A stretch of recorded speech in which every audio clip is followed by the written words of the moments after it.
Join in on me saying "Go Dogs." All right, you can stop Yeah. that. What War, kind of dog? War Damn Eagle. See, I you didn't even. start. Who's your college I team? didn't even go to college. Yeah.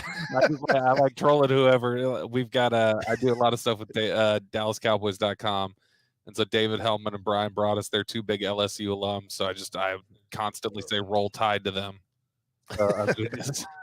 It depends. It was funny. We for David Hellman, I can't remember what they were doing. They were doing some celebration for him. I don't remember what the particulars were, but we went to Cameo and bought a cameo from Trent Richardson and had him go like, "Roll Tide, Dave. Know you're a big Alabama fan," and we played that for him as a surprise. He loved that. Well, that's cool. Well, you'll get a lot of likes on this show if you say anything with Roll Tide in I it. thought I'll just say, "Roll Tide." Yeah, sure. My team is Texas, so we'll be getting our asses handed to us in the SEC here shortly. But We'll have to be able to You sit mean this there year? and make sure. yeah, Yeah, make sure we go to the game together. it's For it's the co- it's coming. I mean, they still got it. What, they got nobody drafted this year, so Yep. then they got Yep. Bijan next year, but I don't know about anybody else. We'll see. I thought they said the quarterback is supposed to be They've highly got, ranked. I mean, they've got Quinn Ewers who they brought in, but I mean, he's not draft eligible or anything. He should be good, but I mean, he didn't even really play at Ohio State before he transferred over. So Well, he was really good with South Lake Carroll, but we're known to ruin Texas quarterbacks too. But anyway, so all right, so we'll be doing this when we get going here in a second. We'll try to keep you on for about 25 minutes or so, and then we'll give you a hand clap. I mean, you got Chill in here, which I Let promise you. Chill's lighting will be worse than mine. I don't even know what setup he's got. His lighting will be worse than mine. Probably do that. Chill will be on a cell phone in a dark room. Mm-hmm. So, okay. I was looking I for think we should something be about and ready to hit it. I forgot what I was supposed to be doing. You getting old, man. You ain't even 30 yet. How you forgetting stuff? Dude, I don't even know. Like I clicked on a button over here and I was like, this isn't the button I'm supposed to be clicking on. I'm supposed to be doing something else. I don't know. I forgot. Oh well, I'm sure it's probably something important, and I'll remember halfway through the show that I didn't hit some button that I need to hit. How about I was record? trying to figure out where the applause button was. There it is. All right, I got it. All right, well, it's 8:00, so I'll hit the intro. Mhm.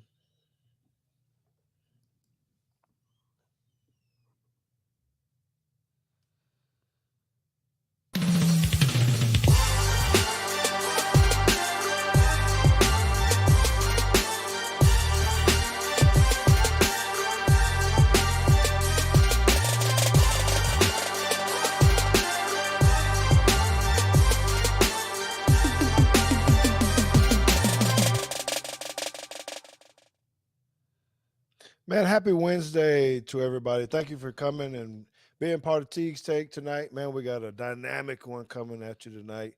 A lot of times we spend a lot of time talking about college football and the University of Alabama. But tonight we want to talk a little bit more about the National Football League, the draft, and of course, um, the Dallas Cowboys. I won't spend a lot of time on this run out today because we got two very special guests who are going to be on tonight to give us some great insight about the draft and the Dallas Cowboys.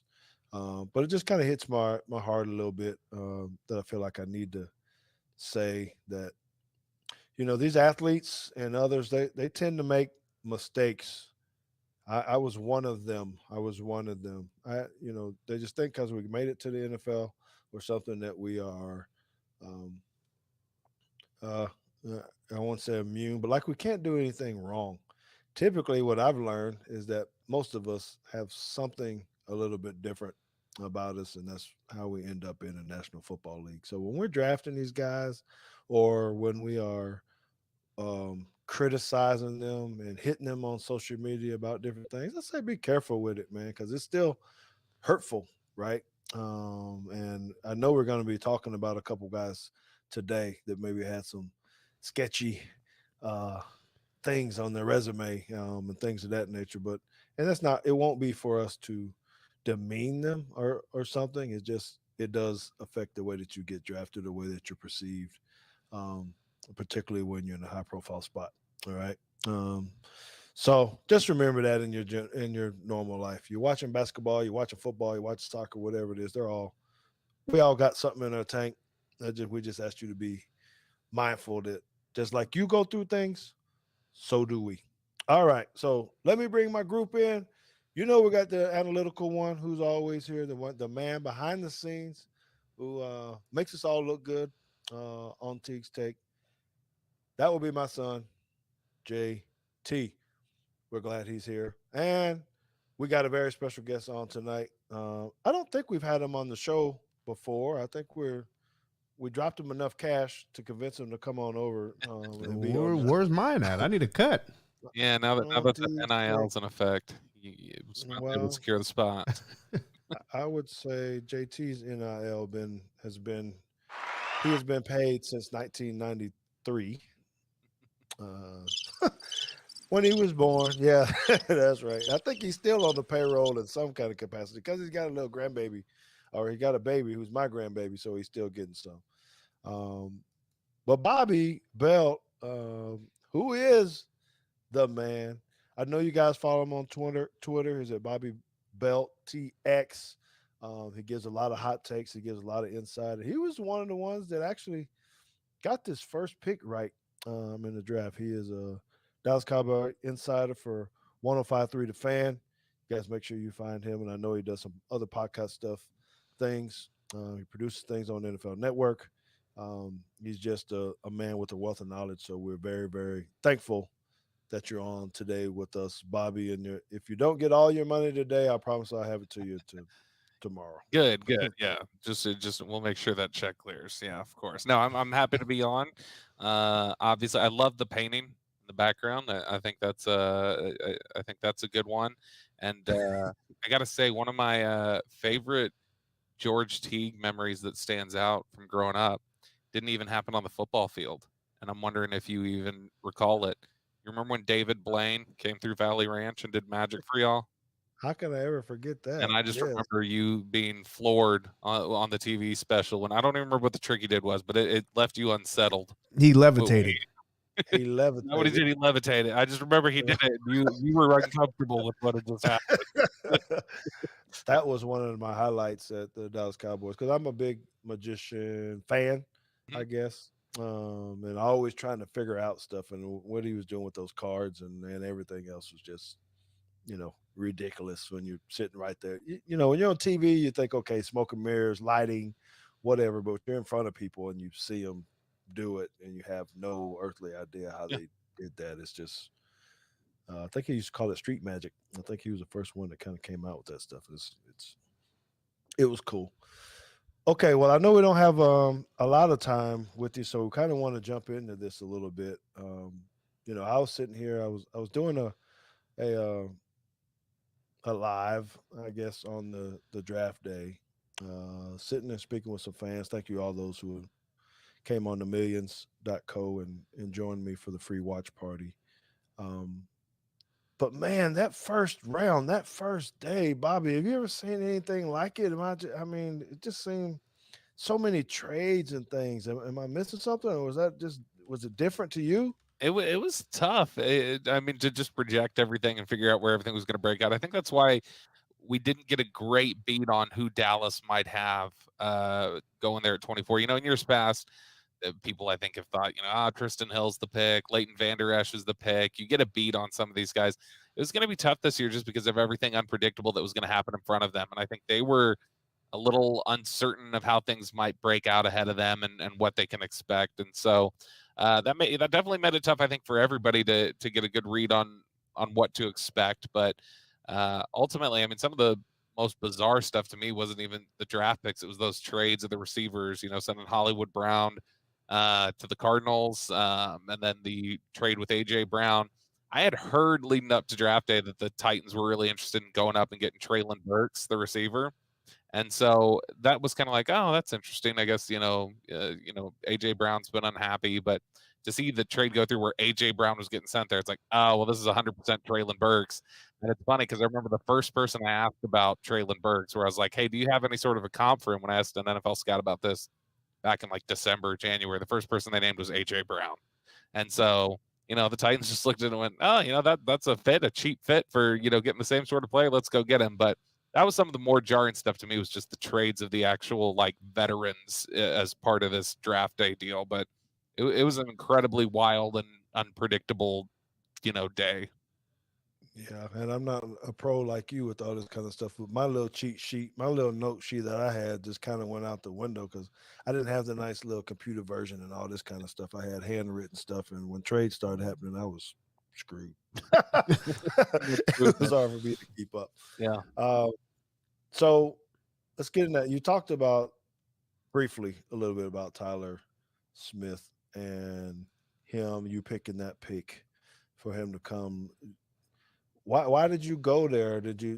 I felt like there might have been another, maybe a better guy on the board. When it was really tough, I felt like we had narrowed it down to, honestly, it was about like 7 names. Like any of these 7 could be the pick. And as the board started breaking out, once you're at about pick 14, it's like, oh, this is setting up where it's going to be Tyler Smith.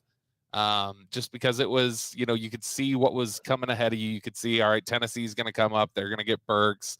You're going to have, Zion Johnson probably go to the Chargers. And you just got a sense after you saw the way things were breaking out that this is going to be tough for them to, get any of these guys that they might have taken ahead of Tyler Smith. But, I think that the scouting staff is really, really high on him. And the traits they think are ridiculous. And this is a guy who very well may have transferred. There was chatter about it. May have well transferred to Alabama and been starting in the SEC had he not, declared and come out in the draft. And so, to me, I think the Cowboys just looked at it as the scouts are telling us what this guy can be.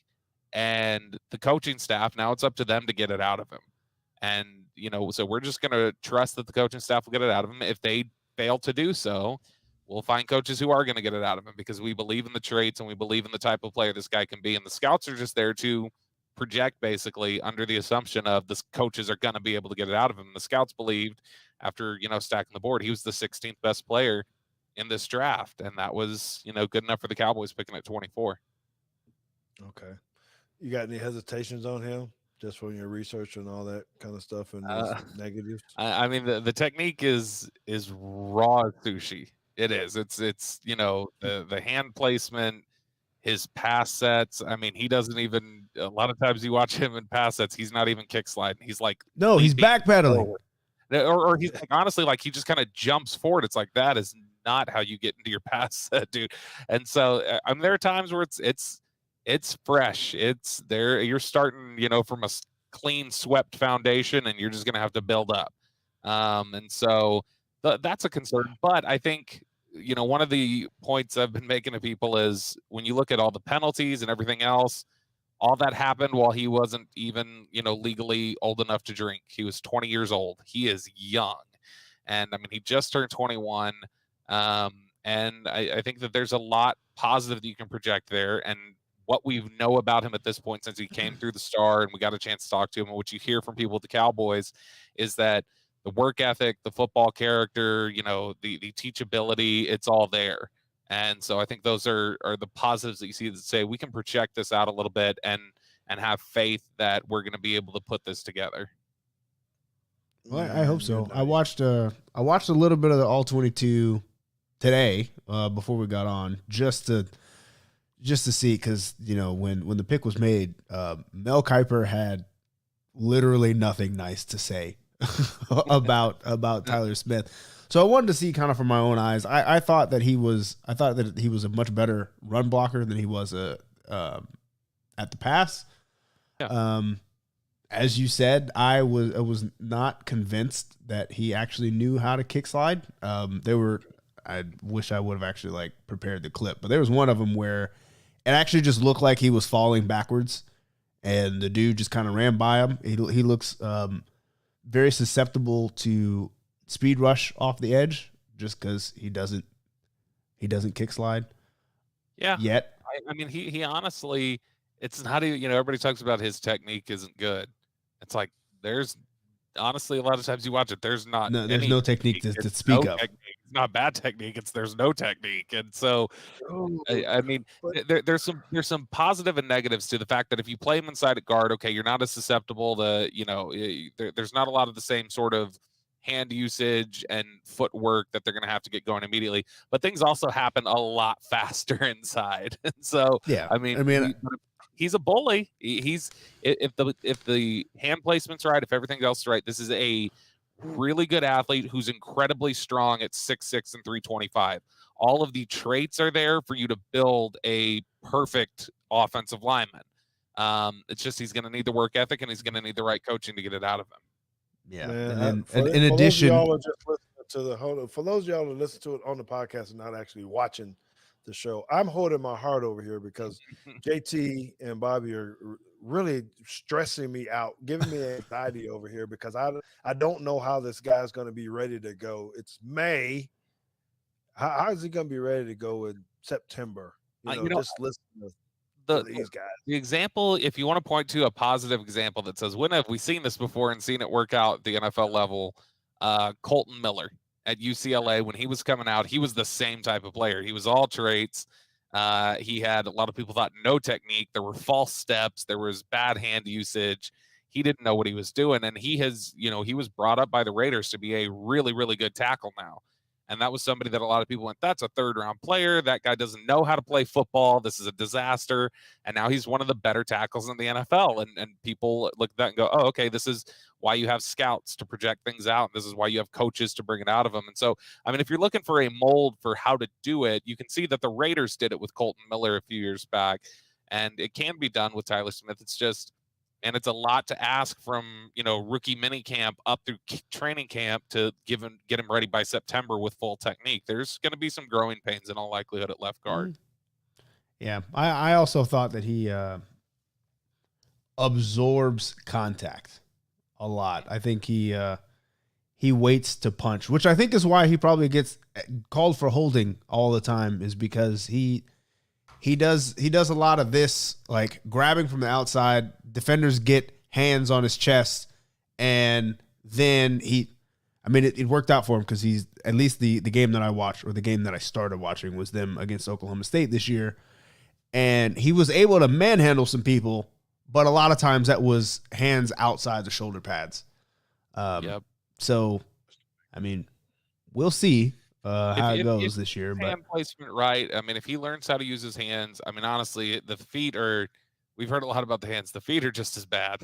I mean, there's a lot there that needs polish. But again, he's young and he's coachable and has the right mindset. And I think those are the things you can't know until he gets in the building. Those are the things the scouts know that we can't until we get to know the guy. But I mean, again, different position, different level of rawness. But, last year when they picked Micah Parsons, there was a lot of talk about that's just an athlete, not a football player. His technique's all over the place. He guesses. He doesn't know what he's doing out there. And it took about 4 minutes on the practice field to go, oh, Micah Parsons is incredible. And so I mean, you would hope you'd get that same sort of projection here with Tyler Smith. Okay. Well, so how did you grade out the Cowboys draft, overall? Are you in the B range? Did they give an A?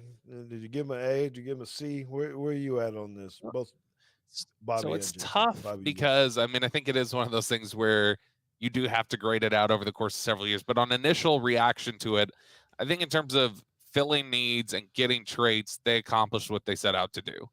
And so from that perspective, in terms of executing your plan, Rick Goslin at the Dallas Morning News used to have a line that a lot of people around the league believe the only way you can grade a draft on draft night is how you executed your plan. Did you execute it correctly? Yes or no? That's kind of the only way you can do it until you see them on the field. But I think they executed their plan. They got a lot of really high traits, guys. I love the Jalen Tolbert pick at 88. That was a guy who I thought would have been a great pick at 56. They got him at 88, the receiver out of South Alabama. Sam Williams has a lot of potential. A lot of people think across the league could be a double-digit sack guy. I mean, Tyler Smith, there are people inside the Cowboys organization who believe if the coaching is right, if they get the most out of him, if everybody in this draft class hits their potential across the league, that if all the offensive linemen play up to their full capabilities, there are a lot of people in the Cowboys who believe Tyler Smith will be the best offensive lineman out of the class, ahead of Evan Neal, Ike Ekwonu, Charles Cross, all these guys who went in the top 10. And so I think overall, and all the value they got on day 3, I view it as a positive draft. I don't know about a letter grade, but I mean, in terms of passing or filling, I think you pass. All right, I got it, and I would agree with you on that. I mean, I felt good about it. I think I was just so shook about the first day and everything else. It just kind of messed me up on what to think about the whole draft entirely. But I didn't watch too much of the second day and the third day anyway. So, anyway, JT, since Bobby wanted to chicken out and not give a letter grade. Hey, I'll give it an A. I'll give it an A and say War Eagle. That's what I'll say. All right. What do you think, JT? Just off of me being the layperson just watching it, I would have given it a B with the potential to get to an A. I was just so impressed with some of the other classes that, I don't want to call it grading on a curve, but I'll say it's more like standardized testing for me. So, if everybody is up here and I think that you get maybe in a different year, that's an A class to me, but like I think the Ravens did a really good job. I'm really interested to see how the Jets are going to end up looking. I thought that was just a star-laden class. So, and I thought the Giants did very, very well too, as much as I hate it. But given those are who I give A's to, and I don't think the Cowboys class is as good as those. So they get a B from me. Straight up B. Okay. Well, that's good. I think that's about where I am too. I didn't know if I wanted to give him a plus or a minus, but I'm definitely in the B range as well. So, Bobby, what do you think about the whole class? Do the Cowboys fit in there on the tops of the draft as a team? I know, or what do you put that, and who do you think? I know, like you said, we're speculating. We don't really know, but how do you rank? I think the best draft probably belonged to Baltimore. Just because, I think when you look at their first 4 picks, you're talking about 4 players that I think a lot of people thought throughout the process were potential first rounders. Kyle Hamilton, the safety at Notre Dame, Tyler Linderbaum, the center from Iowa, David Ojabo, the edge rusher from Michigan, and Travis Jones, the nose tackle from UConn. So they used all their picks on the first 2 days to get guys that I think a lot of people thought were first rounders. Atlanta, I thought getting Drake London, Arnold Ebiketie, Troy Anderson, and one of the big things, getting Desmond Ridder in the 3rd round, not panicking and making a trade up and wasting earlier capital because you were worried about losing out on the quarterback. I thought that was big for them. Green Bay got a lot of really good players. Quay Walker, the linebacker from Georgia, Devontae Wyatt, the D tackle from Georgia. Christian Watson, the receiver, that was a little rich for me at pick 34. I think a lot of people around the league wonder about his hands, but still a good player. Got Kingsley and Enagbari in the 5th round. I thought that was good value. Houston, I thought came away with a lot of studs, including John Mechie and Christian Harris, 2 Bama players, George. So roll tide. Yeah, there you go. Kansas City, Trent McDuffie at 21 was really good value. George Karlaftis at 30. Sky Moore's going to be a really great weapon at receiver for Patrick Mahomes. To get him at pick 54, I thought was really good. The Giants, they got Thibodeau and Neal. Those are the 2 top graded players on the Cowboys board. And the Giants get them at 5 and 7. Those are 2 guys who were projected a lot of the year to be the number 1 pick. First it was Thibodeau, then Neal, and then, obviously we end up with the Trayvon Walker pick. But 2 guys who were considered big-time potential to be number 1 picks. Same, New York, go to the Jets, Sauce Gardner, Garrett Wilson, getting those guys, then getting back in the first to get Jermaine Johnson. You get your running back, Breece Hall. Thought that was great. I think Philly, not just getting Jordan Davis at 13, but then moving the draft capital to go ahead and get A.J. Brown was really big. And then the Seahawks, who have struggled for a number of years now, I thought they did really, really well getting Charles Cross, the tackle from Mississippi State. I love him. Boye Mafe is a really high upside edge rusher from Minnesota that they got in the 2nd round. Kenneth Walker, for a lot of people from Michigan State, was the top running back in the draft. And then, getting a guy like Abraham Lucas, the offensive tackle from Washington State in the 3rd round, I thought was just a really nice, complete draft. And I wondered if Russell Wilson was just sitting there going, man, it took like trading me away before you guys. You go get Charles That's what Cross. You happens. couldn't have done this when I was here. But overall, those were some of the teams that stood out to me. I thought those are 10 teams that I thought were at the top, and the Cowboys weren't in it. No, they were not. But I see. I still think the Cowboys had a passing grade. Yes, sir. What's up, Mendoza? Glad you're here. So, hey, this is what I want to ask before we let you go, and maybe I want to hear from both of you guys. So, with the NFC East, I would have went in before saying, "Hey, the Cowboys are sure favored to be able to run the table, win the division anyway."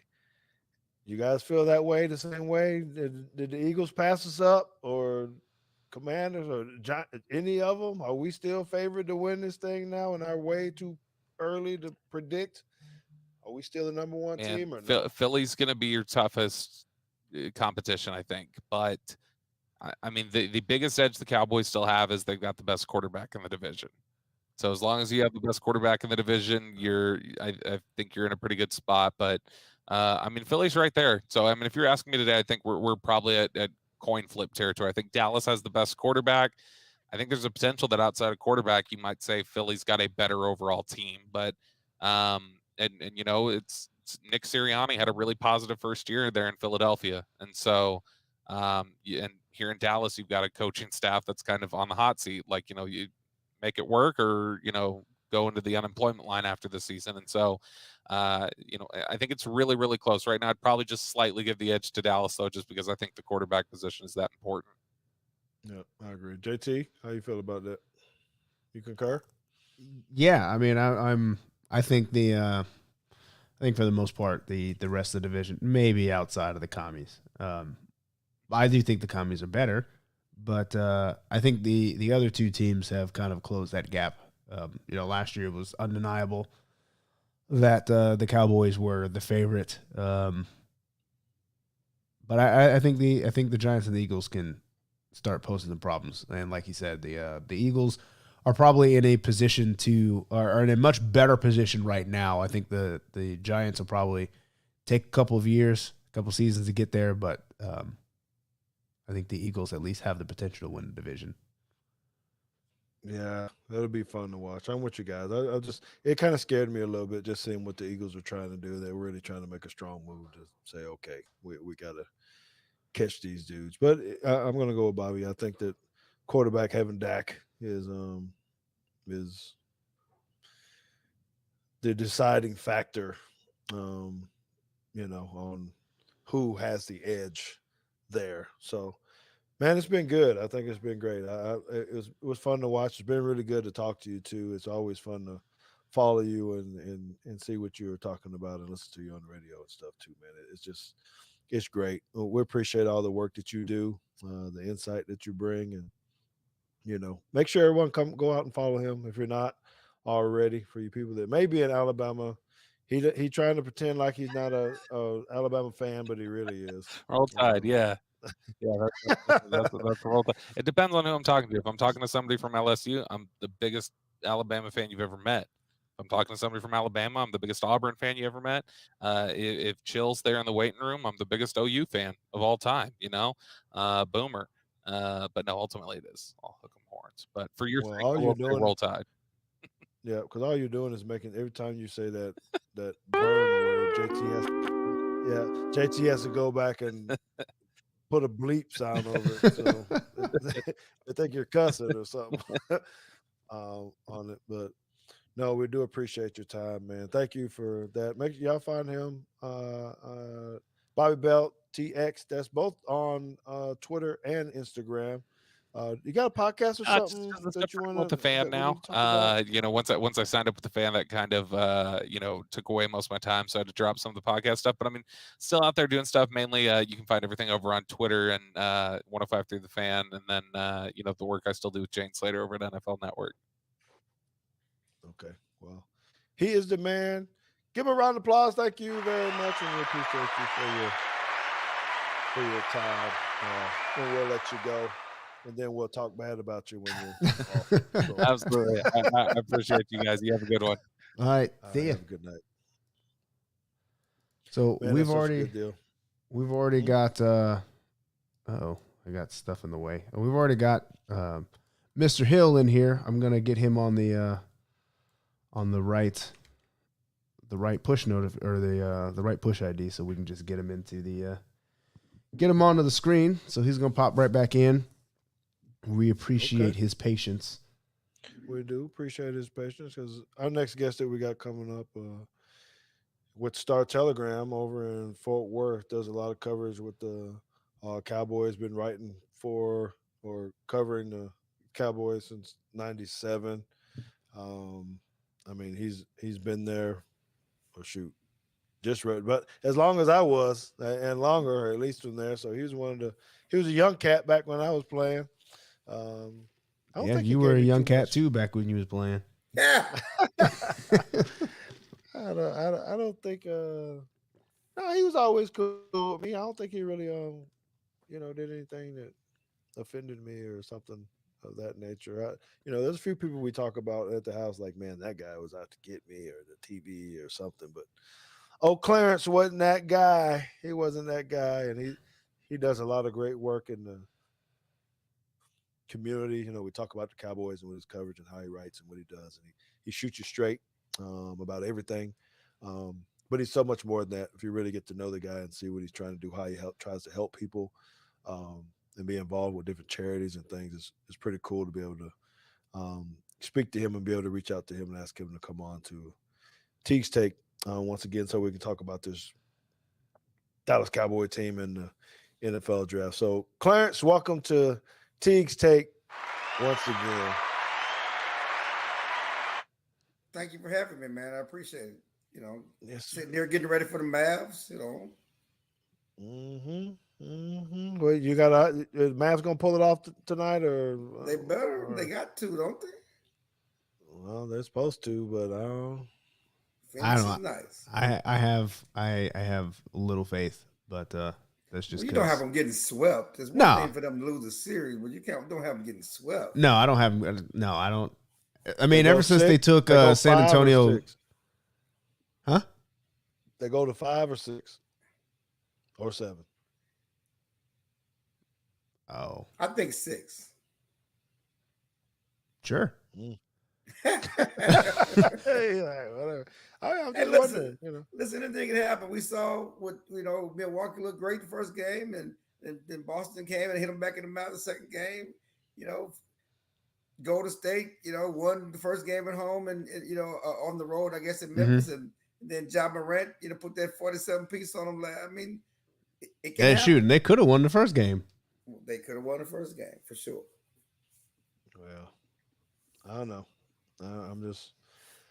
I do root for them. Man, the home team. We need them to do something and go ahead and compete. Maybe shock the world. Go ahead and win the doggone thing if you're asking me. So, what about this draft though, man? We just got done talking about it, Belt, and he gets pretty good insight on, some of the draft picks and what he thought about it or whatnot. But I'm really interested to see what you thought about day one. As long as you've been covering the Cowboys and the National Football League, what do you think about that day one? How does that rank up there with just interesting stuff, anxiety type of stuff? Yeah, I mean, I just think that it was in keeping with the off season, because this has been one of the most volatile off seasons we've seen.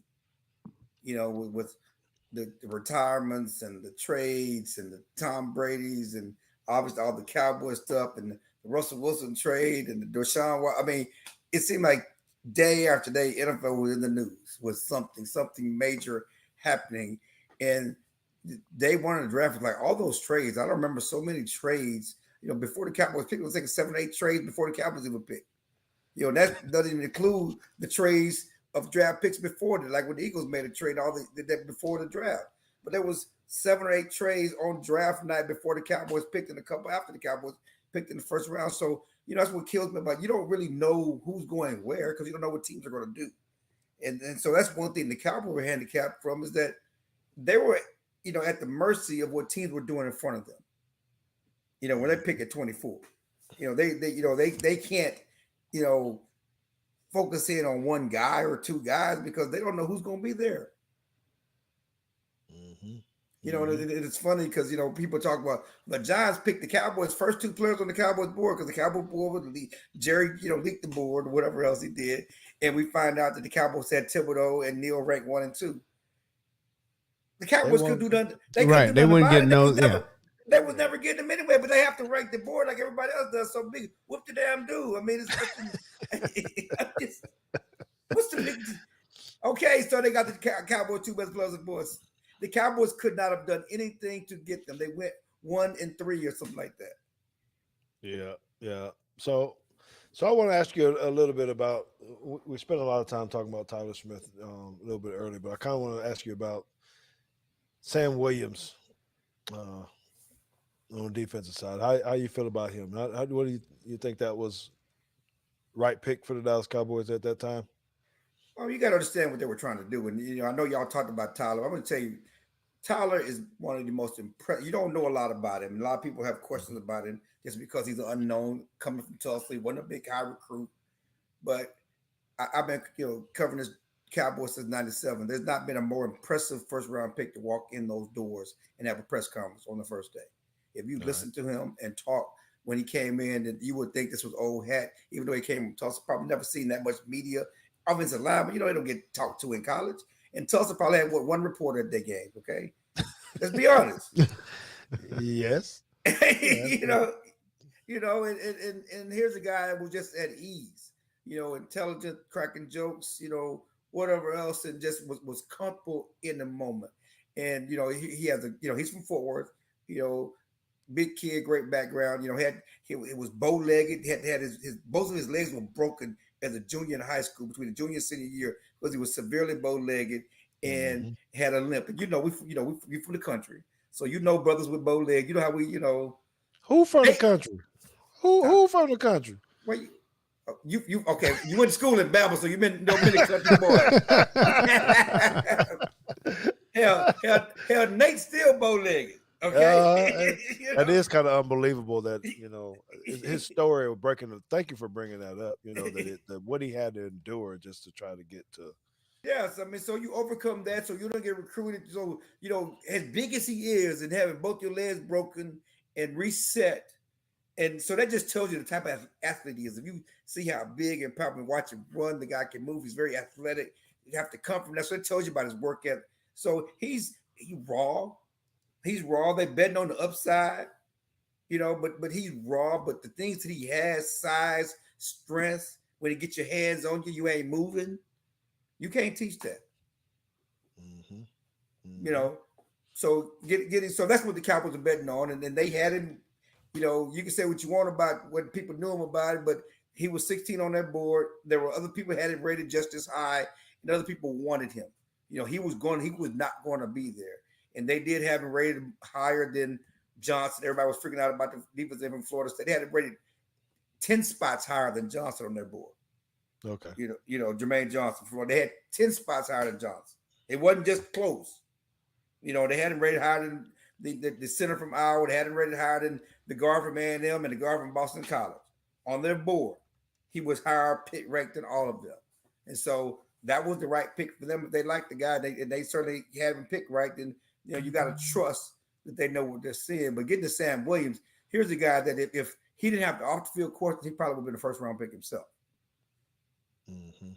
You know, and just from his measurables and his production, you know, he's going to come in and be in the pass rush rotation. He's going to be an instant impact player as part of the pass rush rotation, you know, to go with what they got to replace Randy Gregory. Now, you look at the 3 guys they got, the kid from Atlanta, Dorrance Armstrong, and Williams, and you add them with what you already had, and you just take away Randy Gregory, I think the Cowboys okay.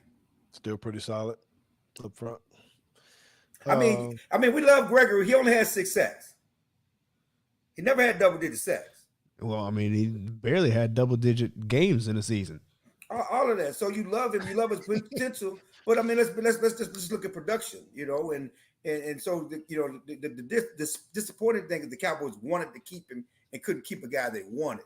But how they rebounded with Fowler, with with obviously Dorrance and Fowler and Sam Williams, they have the potential to be just as good as in the pass rush and maybe better next year. Okay. And so you're also banking on Demarcus Lawrence finally getting back to being Pro Bowl Demarcus Lawrence. If you've seen some of the pictures of him on social media, he looks trimmer. You know, he cut his hair, but he looks like he's in the best shape of his career. It's probably the first season in 2 or 3 years he's coming to a season without having off-season surgery. So he's having a full off-season too. Well, let's go time. Hoping to get to see a little bit of the practices this year and get to see what they're doing because, you know, I'm real optimistic about the defense and what they're going to do. I think they're going to be dominant again, you know. Well, just you brought up defense, and it was about complimenting Micah. Mm-hmm. You look at some of the moves they've made, and it's about, you know, Jerry Jones said, how can we make Micah better? How can we allow Micah to thrive in all the things he does for the Cowboys? Edge rusher, blitzer, linebacker, you know, safety, corner, whatever he does, the way they use him as a Swiss Army knife all over the defense. Can we get some guys to come in here to do some of the things that we don't have to pigeonhole him as an edge rusher? Because they didn't want to make him an edge rusher after losing Gregory.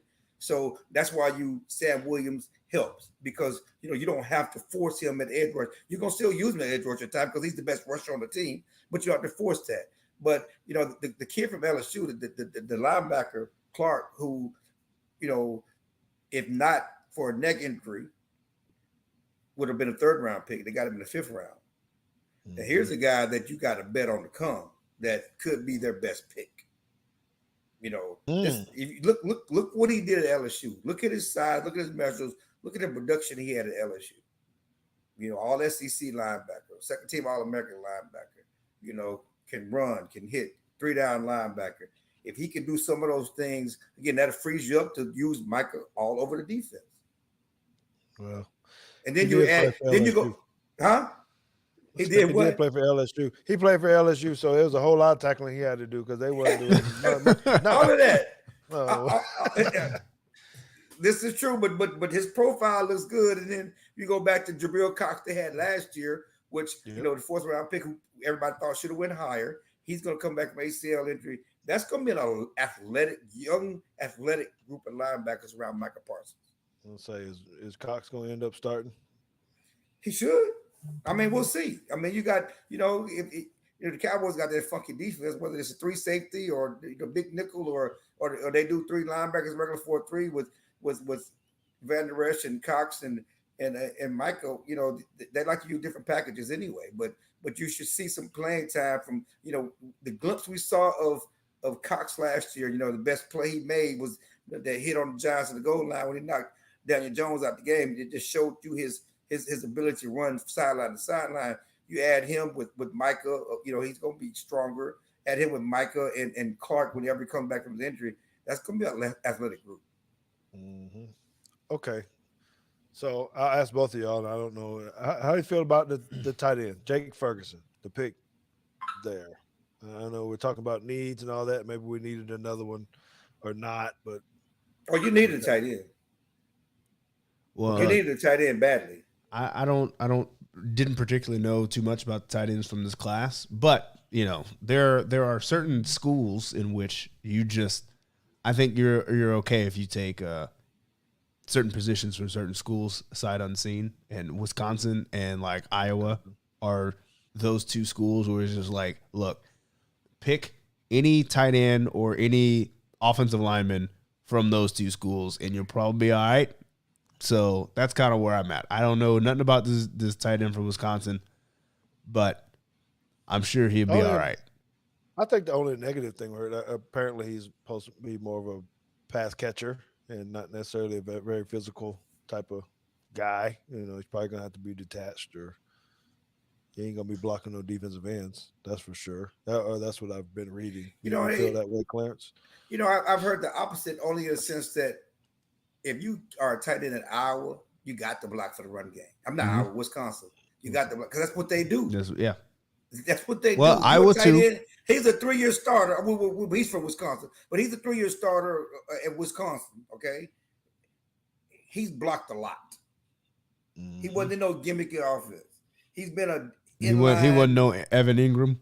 No, he's been on inline tight end, so he certainly could get bigger and stronger, but he's definitely a willing blocker, and I think he's different than some of the Blake Jarwins we've had who were strictly pass catchers. Certainly, he's a pass catcher. He can make plays down the field catching the ball. He's the grandson of Barry Alvarez, longtime Wisconsin coach. He's been around football all his life, So he has the attitude to block, and that's more than you can say about the tight end play we had last year at times.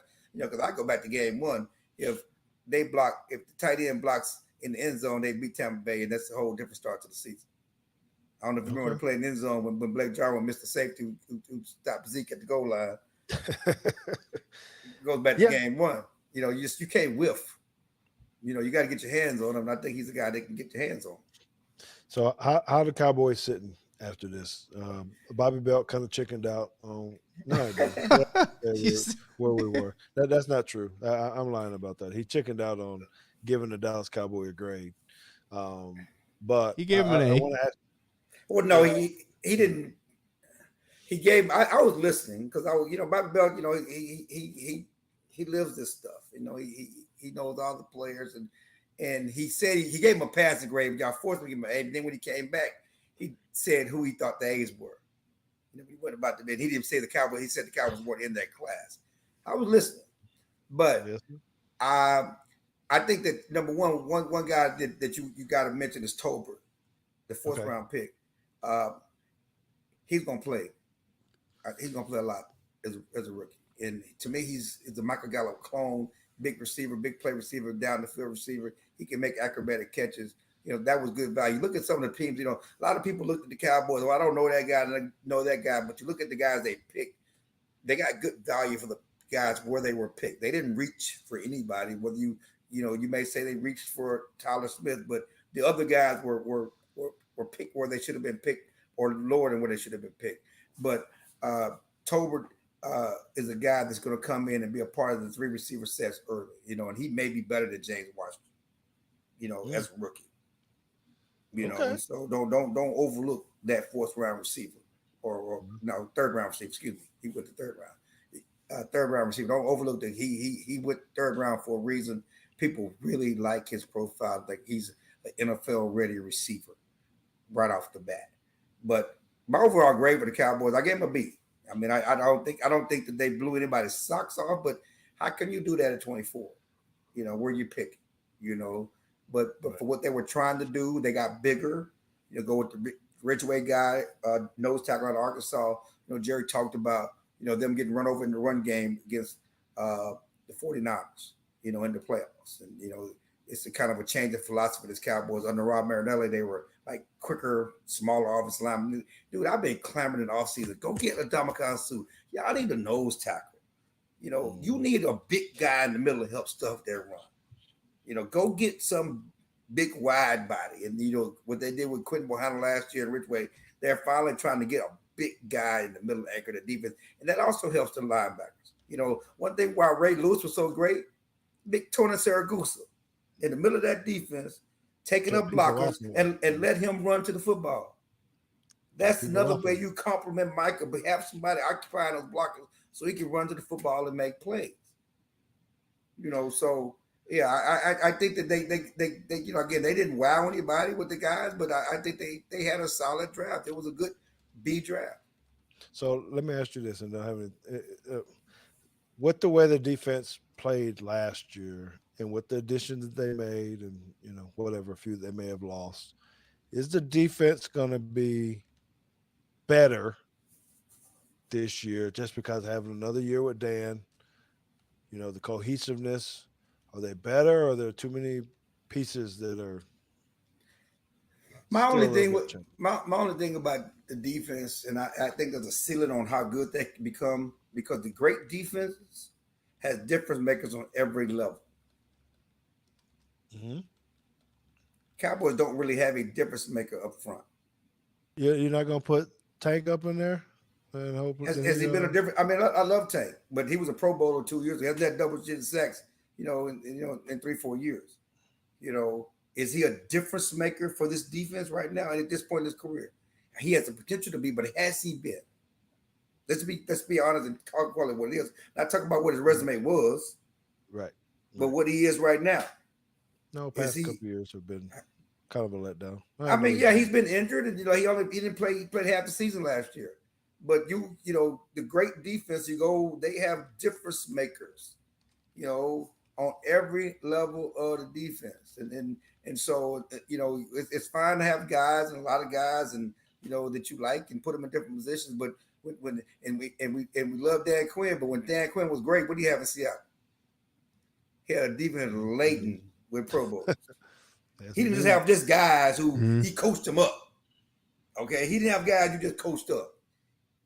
He had bad mofos and more than one on the defensive line, at linebacker, and at safety, and cornerback. Well, I'm still feeling pretty good about it. I just want to, I'm really on the offensive side of the ball and say, can they improve? Well, that's the other thing that affects the defense. The offense was the highest scoring offense that totaled the most yards in the NFL last year. That helps the defense. True. Will this offense be the same I think they're gonna have less firepower without Amari Cooper and Cedric Wilson.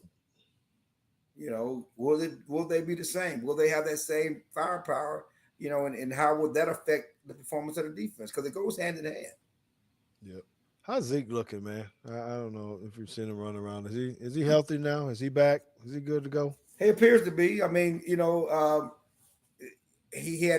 played the last half of the season with a torn PCL. Didn't have to have surgery. They felt the rest of rehab was gonna get it done, and he's been resting and rehabbing and getting ready for the season. But again, he's still a year older, and as you get older, another injury could pop up. Same thing with Tyron Smith. I mean, he's had not played a full season since 2015. Is that going to change? No, this is. I think this was the crux of the whole problem with the offensive line is that as good as Tyron Smith is, it's like you're only getting 7, maybe 8 games. No, he's getting more than 7 or 8. Are you sure? He's not. I think. He was. I think he only missed 2 or 3 games last year. It wasn't the last couple of years. It wasn't because the year before he missed the entire season pretty much. But the funny thing is last year he had the surgery, the neck surgery, and they said they fixed everything. He came into camp feeling as good as he's felt in years and looking as good as he felt in years. And again, midway through the season, some of those things are popping up again, and he's missing time. And I don't know what changes this year. And right now you don't have a swing tackle that you can trust to come in and play if he misses games. There you go. You're raising my heart rate again, man. And the guy you drafted to be a replacement gonna start at left guard. Yeah, so I don't know, man. I'm becoming a really good fan of true fan, of the Cowboys, not just being analytical and all that kind of stuff. And so you just in denial is what you're saying. You one of them Kool-Aid drinking fans that just only. No, I'm not. I'm definitely not a Kool-Aid drinking fan. Only look at the positivity. Don't look at the whole thing. No, JT can tell you that's not me. It definitely ain't JT either. I know it ain't JT. No. I think it's more of they want to. Hey, right. You wanted to be back. Let's win a playoff game. At least get an NFC. How crazy is it that JT? How old are you? 28. So how old were you with 95? 2. So so really you've never known the Cowboys to be winners. No, I legitimately have never known the Cowboys to be not winners, good.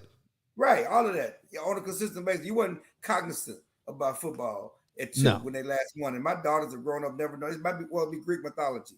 There's a whole generation of Cowboy fans who've never seen the Cowboys be winners. They talk about all the greatest and tradition. What tradition? They don't know nothing about no tradition. All they know is this. Yeah. I mean, I don't. Like I feel like I can count on it on one hand. They don't have no bags on their head because Jerry will never let them be bad. No, he'll kick some people out of the stadium. He gonna outprice you. You ain't gonna spend that much money wearing no bag up. Yeah, but he would never let them be that bad. Because the only time they've really been bad is when they've had major injuries. When Romo got hurt or Dak got hurt, then they go 3-13 or 4-12. But they've always been 8-8 or competitive. They just can't get over the hump. Yeah, I'm trying to think of so you're just saying we're not the Jags. No, you're not the Jags. But Jerry will never let you be that.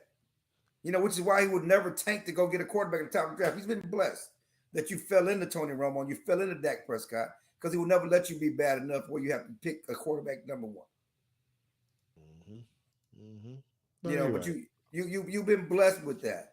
But again, it's not been good enough. Like Steven was on the radio today or one of the shows and talking about, how he doesn't want to do the Rams model and go out and do this and sign all these players they believe in building through the draft. That's how you build a team. How do you know? That's how you build a team. We were just talking about this. Like I don't know that the draft is the way that might not be the way to go anymore. I mean, look at the Rams and the Bucks. Like they didn't build their teams through the draft. No. Nope. I mean, obviously the Bucks, obviously Tom Brady helped supplant that. A lot of the other guys with homegrown talent, they supplanted. But what you should do, you got to. But to me, he talks about the draft or free agency player acquisition being 365, but they don't use it 365. They don't do everything they can to exhaust all avenues to improve the team. I go back to 2016. You had that great year with Zeke and Dak as rookies. You got close. You were 13-3. Really, you should have beat Aaron Rodgers, not for some great ass throw. And I don't know how he held on to the ball when he was being sacked by Jeff Heath. I don't know if you remember that play when Jeff Heath it was a sack, should have knocked the ball out and held on the ball. And then the next play on 4th and 30 or whatever, completed the pass to a tight end. It should never happen. But if you go 13-3 as a rookie, you got that team to build on. These guys are young. The Cowboys did not do anything to improve that team in the offseason. Did not do one thing to improve that team in the offseason. It's run it back. We got our guys running back, knowing full well that Zeke was going to be suspended next year. And so you're going back and forth, but you should do things to supplement what you're doing in the draft, and when you need help, you should go get it. Yeah, okay. Since JT just put that on the screen from Nick Saban Jr. about the Eagles going to win the East, I have to ask you on that too, because I've been concerned to say, hey, have the Eagles surpassed us in this preseason? Just kind of way too early kind of prediction. Are we still the favorite to win the East, or have we been passed up? I'm going to see what the lines are right now on that too. Again, that's another frustration is what you did last year. You've done nothing to go improve this team from last year. Knowing full well nobody's repeated an East since the Eagles did it from 2001, 2002, 2003, 2004. There's not been a repeat champion since then.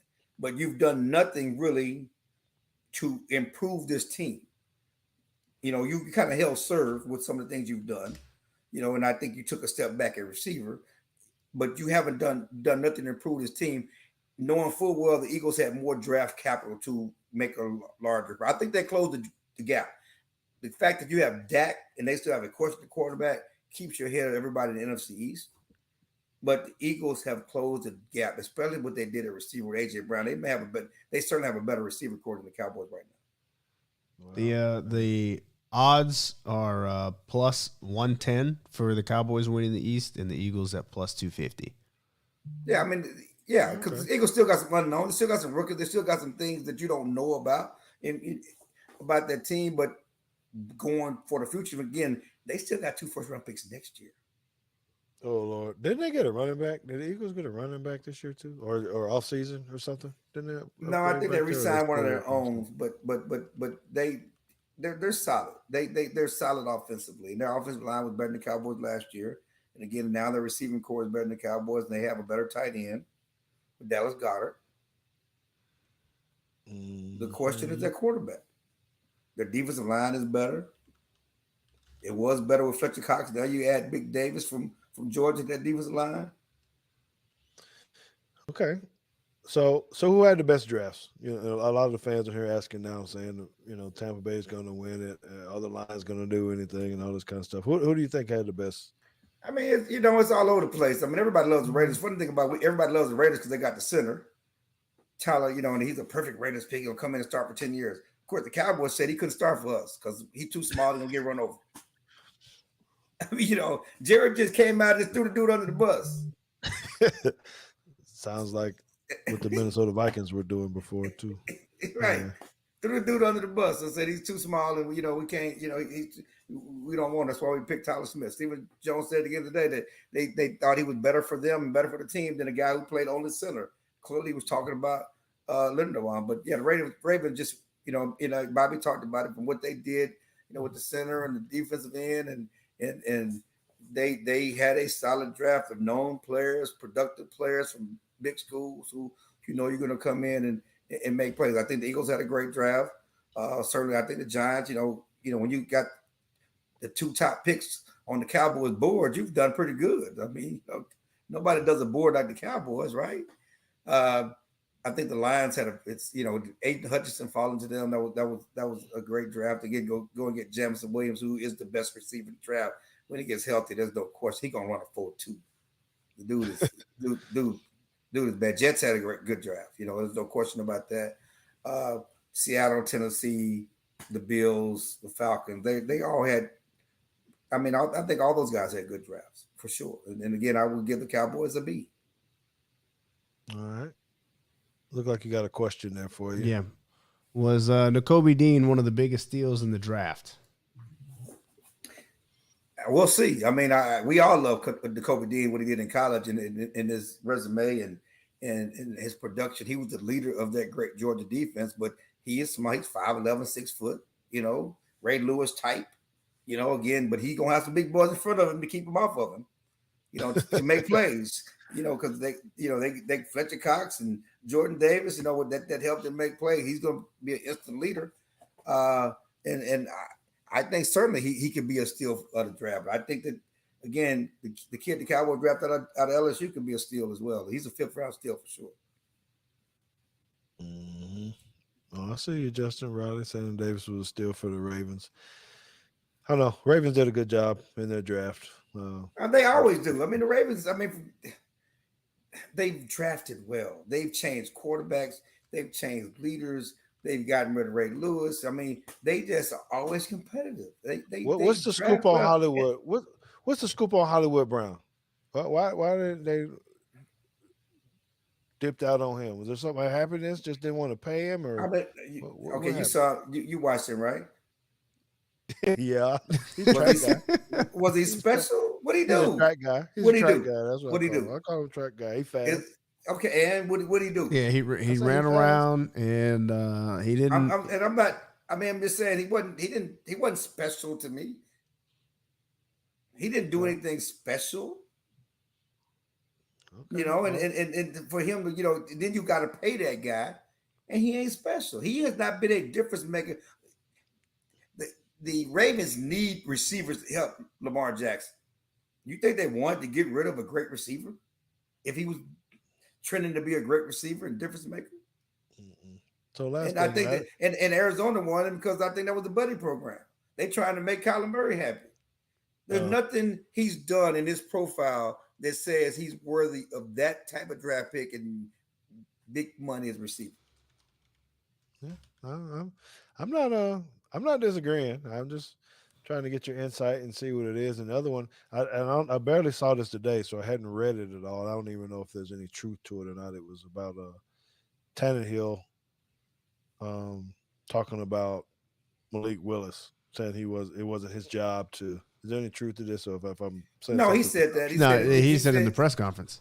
He said it. That's true. He said it's not my job to mentor him. I mean, Brett Favre didn't mentor Aaron Rodgers either.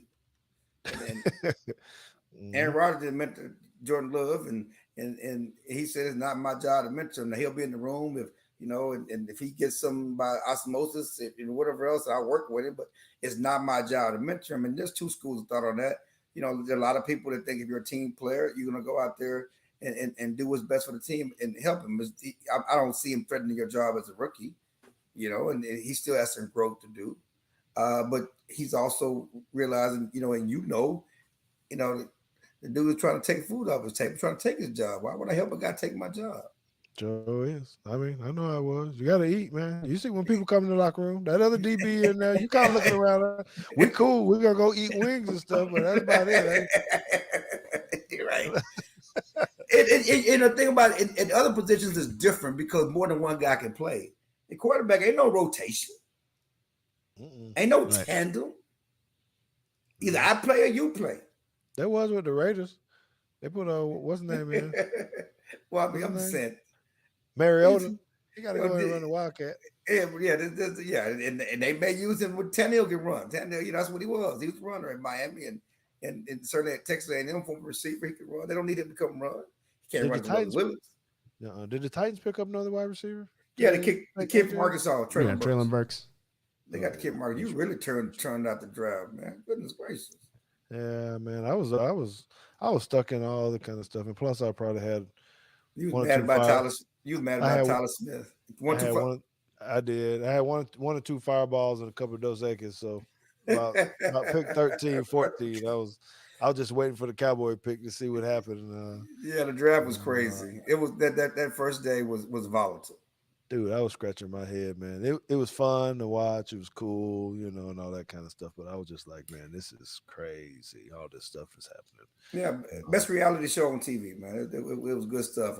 I still go back to, when it was during the Zoom and everybody was at their house and you had all the girlfriends getting, kicked up out the seat and everything else. And CD snatching the phone from his girlfriend, because she was trying to look at his phone. Well, okay, man. Well, we appreciate your time, man. We know we wanted to keep you on. We ran you a little bit long, but we thank you for the insight. We are past time. No problem, guys. Thank you, man. I appreciate you. Thank you for, supporting me and what I do.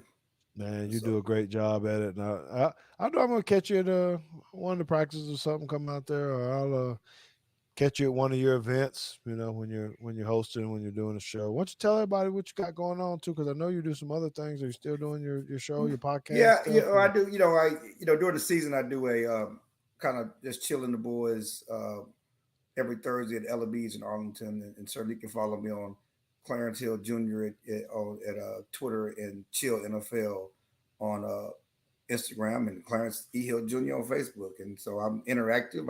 I'm not one of those people that don't feedback. I like to go back and forth. I hate on the Lakers and, I get chippy at times, but it's fun. I think all this stuff is interactive. You want to interact with people. And so come join me. Join the party. That's right. You get chippy? No, I don't think I've ever seen that. No. I don't get chippy. I got fun. They get chippy. It's sport for me. I'm just having fun. Yeah, he'll bring the heat now. Don't add him if you ain't ready to get back. I'm gonna get back with you. Yeah, I'm having fun, but don't add him. Don't be talking about my forehead.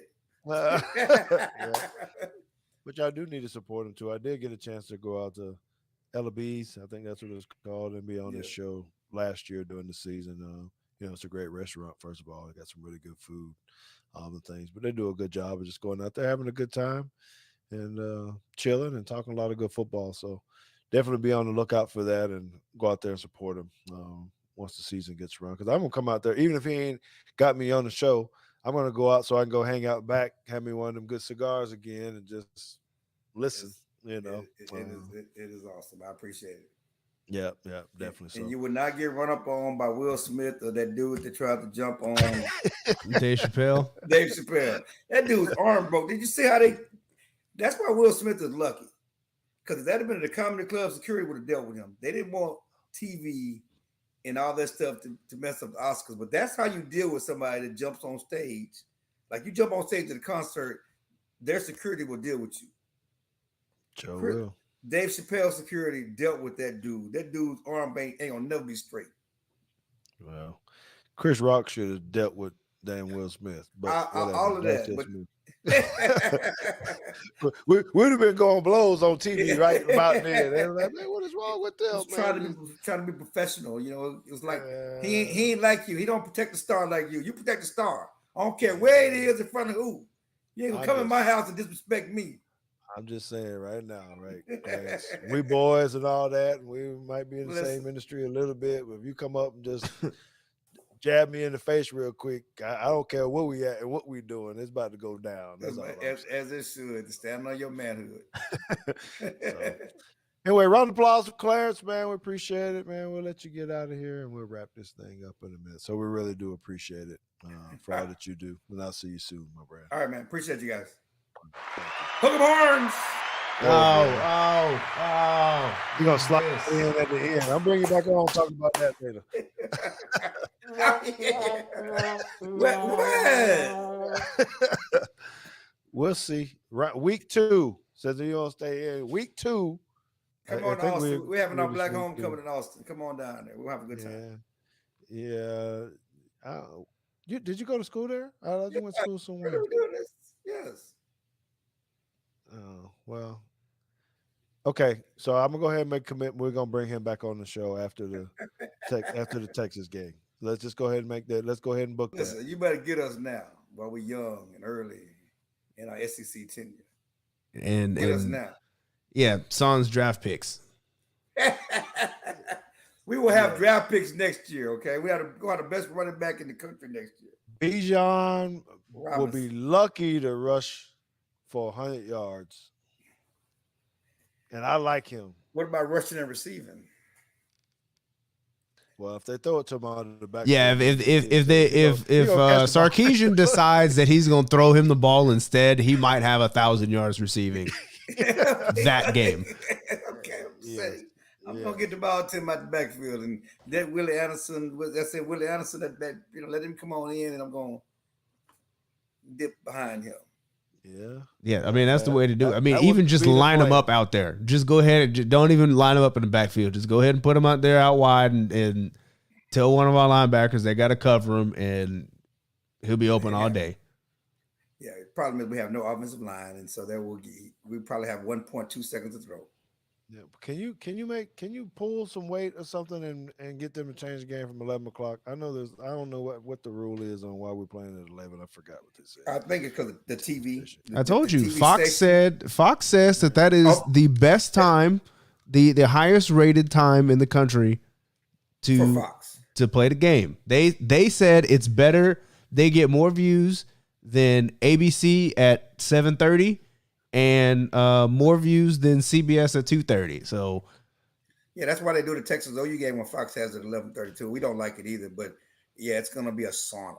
The fan experience is not good. That's why they get more people watching it because they're all at home because they're not going to the game. Well, that's what they care about. That's what Fox cares about. They don't care about what's happening in the stadium. Well, I do. They care about their advertisers and people on TV and watching the game and stuff like that. Yeah, that's what they care about. But yeah, it's gonna be a sauna out there, and it's gonna be early morning, and it's gonna be crazy. They said that's why OU in Texas is leaving. Pickle juice game. Pickle juice game. You gotta get some pickle juice. I'm gonna need to be in the box, man, or something down there. It's gonna be hot. I know. It's gonna be bad. It's gonna be bad. But all right, man, we're going on. We can talk to you all night. This is what we do. We just shoot the shit and just kind of hang out and all this kind of stuff. And we've only gone over about 10 minutes. Y'all don't let the Mavericks start on me. All right, it's time to go. All right, man. All right, guys. Appreciate it, bro. See you, man. Great things there, man. Great things, JT, from both of the guests, I thought. And I think that they just brought so much knowledge. As much as we think we know, them dudes right there got so much information, you know? Mm-hmm. So, I'm very grateful for them just because they'll come do things like this. And we don't get to talk a lot of NFL as much as we have in the past. So we do thank all of you who are our supporters, and particularly on the college side and the Alabama side. But this is important to us too, what the Cowboys do and what's going on in the NFL. Just all things football, that's for sure. So we're glad to be able to bring this to you. I do need to say this, and I need to please remind me to tweak this and other things. We're typically scheduled to be on every 2 weeks, so the next one would have been scheduled for May the 18th, but that will not happen. We will not have a live show um, on the 18th. So we'll have to record one, drop another podcast, get one out there, but we won't be live on that day. So JT and I'll figure out about how to get that information to you and make sure we get the content for you to stay abreast of what we got going on. Make sure you hit those like buttons and subscribe to us. Share it with all your buddies and your friends about Teague's Take. You see, we have a really, really good time. Just lay back, relax, father, son, being able to talk about all kind of stuff, and have some guests from time to time to bring their knowledge to it as well. So got a lot of good things cooking, even more stuff. I mentioned, that we're going to be doing more with millions and other things. So we're still progressing. JT, it's kind of hard to believe it's almost been 2 years that we've been doing this. Mm-hmm.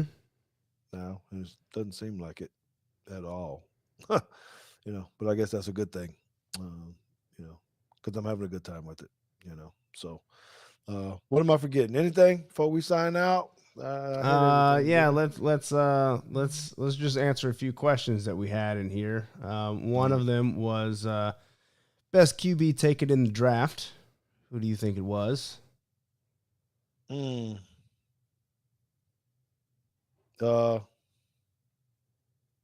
Well, so when I was thinking about who Pittsburgh was going to pick, I wasn't sure if it was going to be. I didn't think it was going to be Ritter. I thought it would be what's the guy's name from Pittsburgh? Kenny Pickett, which is who they took. Kenny Pickett or Malik. I just thought from watching the film and some of the other stuff, Malik had the big arm and all that kind of stuff, but it just seemed like there were some inconsistencies on the way he throws, accuracies, and all that kind of stuff. So I do feel like it was Kenny Pickett as the number one quarterback. That's how I feel about it. Sam Howell, how he ended up down there in the 5th round or whatnot, I don't know. There must have been some other things, but my choice was to go with Kenny Pickett first as well. All right. I'm on the Malik Willis hype train. Just pure, like, I just feel like maybe he never gets there, but I think the ceiling is just much higher. Whether he gets there is a different story, but I would have rolled the dice and took a shot and just see what happens. I look at him like I think his name was Dante Culpepper. Or somebody like that. That'd have been good enough for me. Yeah, but he didn't really pan out the same way you would think he would pan out in the National Football League. Craig says that he went to see a soccer game. That's why he's late. I want to know which soccer game you went to go see. Was it actually an MLS soccer game? Are these like 5-year-olds or what are they doing? And while we're waiting on that answer, Nick Saban Jr. says that he thinks that Cincinnati's QB has the biggest upside. Ritter. Justin Riley says that he's on the Matt Corral train. He like he said, he will be starting by midseason, if not sooner. I think he'll be starting by midseason, if not sooner, because I don't think Sam Darnold's a very good quarterback. I don't think that has anything to do with Matt Corral, but that's just me. Matt Corral's pretty good. I mean, he is, but I don't think he's going to be starting it. I think there are fewer than 10 teams that Matt Corral would beat out right now as a rookie. Yeah. I just happen to think that the Panthers are one of them. Well, is he better than Baker Mayfield? I had to bring him into the conversation. Maybe. I don't know. Legitimately, I don't know. So I don't know. I'm sure he's a better person than Baker Mayfield. I'm sure they're not gonna run him out of Charlotte. They don't win no games. They will. But I think I was going to make a bold statement before the draft, and I really thought it was going to happen. My bold prediction was going to be, and I think I made it on one. Maybe it was on the watch party that said it, but I was going to make a bold prediction. There were not going to be any first round quarterbacks taken. That's kind of where I was sitting. I thought they all might have slipped to the second round. But I guess Pittsburgh just had to do what they had to do to try to get some help. Because I'm not really sure that Kenny Pickett is a first round draft pick either. I think they just need to take him so they can get one. So that's how I feel about the quarterback class. Anyway, next year it'll be different. Yeah, I was kind of thinking, like, if you're a GM and you think you need a quarterback, like, do you just kind of pass and then take the L's all year and then go get a quarterback next year when Bryce and CJ and the rest of them come out? So since you know you're going to have high picks. You tank right now? We don't even worry about this. Well, see, now, is it really tanking if, like, you just legitimately don't have a quarterback? It's not like you bench your quarterback and you lose it on purpose. You're just like, look, we're actually just not good enough to win any games. Yeah, but don't even take one. When you know you got a chance to get one, you say just pass. Just go ahead and get the linebacker or defensive end or running back or something. And just play with what you got, knowing you want to take some lumps. Oh, man, I don't know. That's tough. I can see it. It makes sense to me. And I really didn't know what Pittsburgh was going to try to do, if they were going to go ahead and try to take one that early. So I think they fished it a little bit, honestly. But we'll see, because I don't know if their wide receiver core is all that great anyway. Well, I mean, they got Claypool and – yeah, Claypool was lightning rod a couple of years ago. Not so much. Who was the other guy? Deontay Johnson. Came on this thing. Yeah, Deontay Johnson. No, he's good. Still got to get him the ball. I don't know. We'll see. I don't want to talk about it. AFC just stacked right now. There's a lot of quarterbacks over there, so it's not even fair to kind of compare any rookie quarterback to the group that's over there in the AFC anyway. You know, it's going to be tough dealing. It's going to be tough dealing with it for anybody. Okay, did Craig ever say what a soccer game was? Or no. He wants to know where his coin's at. Well, he consistent about that coin anymore. But no, I did not. There was no answer on what soccer game he went to. Okay. Well, I do need to get it off the line, though. I got some stuff to do, and I got to get to work tomorrow. You know, I'm not like you. I'm going to work at home and just wake up when I want to. Does that make you clock in? I mean, I don't have to report my hours, but I do have things that I have to attend to in the morning. Oh, he said he went to the Birmingham Legion game. I thought that was like an AFL team. What the hell is this? Birmingham Legion? What? Know. Yeah. Birmingham I don't know. Legion? I thought that was a what is this? USL? MLS? Nope, it's USL. Nice. I did not know that was a team. All right. Look at that. Now you're going to have JT watching it. It's good. All right. We got to have another soccer episode anyway with your boy. We'll do that. Okay, man. Let's get out of here, though. Let's call it a night. Again, I appreciate you. Thank you, Justin, for everything.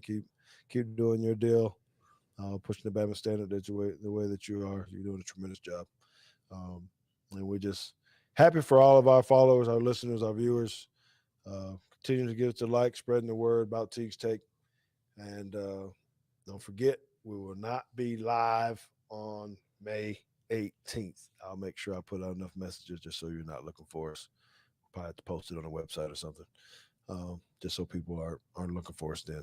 And we'll let you know when we'll be back after that. Okay? So I'm going to go eat, have me a drink, call it a night. All right. Dude. See you guys.